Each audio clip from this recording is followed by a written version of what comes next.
One is not born, but rather becomes, a woman.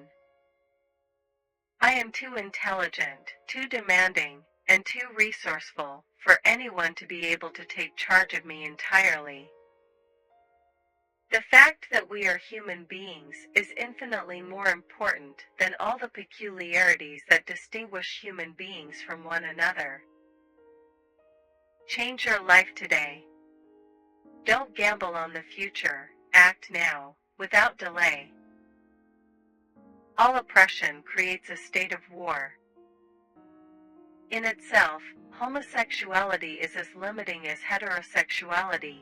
The ideal should be to be capable of loving a woman or a man, either, a human being, without feeling fear, restraint, or obligation. The most mediocre of males feels himself a demigod as compared with women. When an individual is kept in a situation of inferiority, the fact is that he does become inferior. Society cares for the individual only so far as he is profitable. Man is defined as a human being and a woman as a female. Whenever she behaves as a human being, she is said to imitate the male. To catch a husband is an art, to hold him is a job.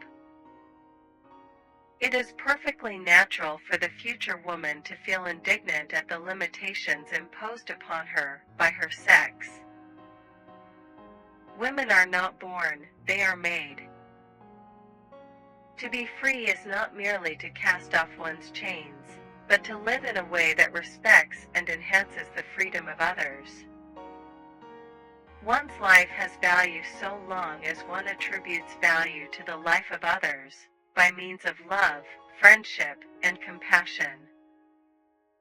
In oppression, it is the oppressors who define the situation, while the oppressed can only submit or rebel. Self-consciousness is not knowledge, but a story one tells about oneself. What is an adult?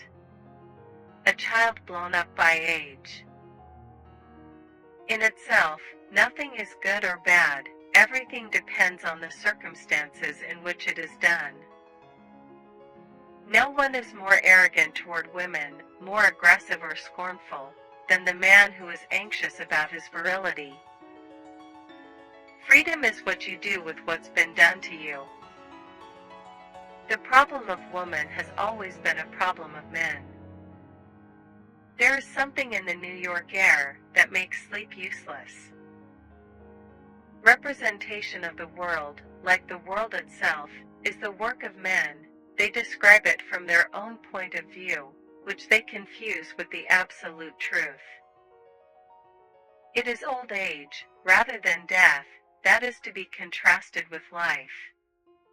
Old age is life's parody, whereas death transforms life into a destiny. It is easier to think of women as less than men, because then you don't feel obligated to treat them as equals.